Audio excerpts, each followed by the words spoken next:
আসসালামু আলাইকুম। রাজশাহী উন্নয়ন কর্তৃপক্ষ হতে নিয়োগ বিজ্ঞপ্তি আবেদনের শেষ তারিখ 17 জুলাই।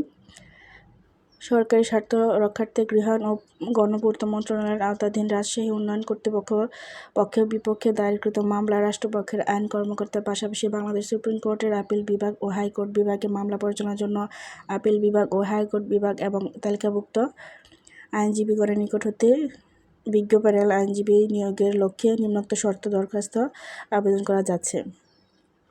প্যানেল আইনজীবী নিয়োগ বিজ্ঞপ্তি। শর্তগুলিগুলো হচ্ছে আবেদনপত্রে আবেদনকারীর নাম, পিতার নাম, মাতার নাম বা স্বামীর নাম, স্থায়ী ঠিকানা, বর্তমান ঠিকানা, বয়স, অভিজ্ঞতা ইত্যাদি উল্লেখপূর্বক জীবন বৃত্তান্ত দিতে হবে। আবেদনের সঙ্গে সদ্য তোলা 2 কপি পাসপোর্ট সাইজের সত্যায়িত ছবি সংযুক্ত করে দিতে হবে। আবেদনকারীর বয়স 17/7/2025 খ্রিস্টাব্দ তারিখের 60 বছরের মধ্যে হতে হবে। তবে অবসরপ্রাপ্ত বিচারপতি, অবসরপ্রাপ্ত জেলা জজ ও সিনিয়র আইনজীবীদের ক্ষেত্রে বয়স শিথিলযোগ্য। আবেদনের সঙ্গে জাতীয় পরিচয়পত্র, বার কাউন্সিলের সনদ এবং হাইকোর্টের বিভাগ, আপিল বিভাগের তালিকাভুক্তির সনদ, অভিজ্ঞতার সনদ এবং শিক্ষাগত যোগ্যতার সকল সনদের সত্যায়িত কপি সংযুক্ত করতে হবে।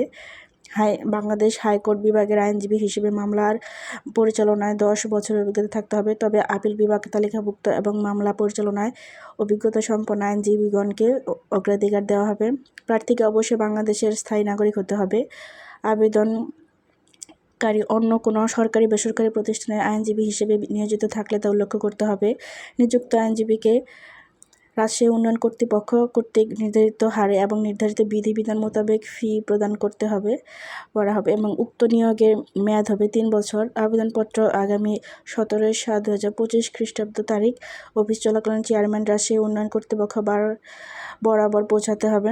কর্তৃপক্ষ কোনো কারণ নির্দেশ দর্শানো ব্যতিরেকে যে কোনো আবেদন অথবা সকল আবেদনপত্র গ্রহণ বা বাতিল করার অধিকার সংরক্ষণ করে।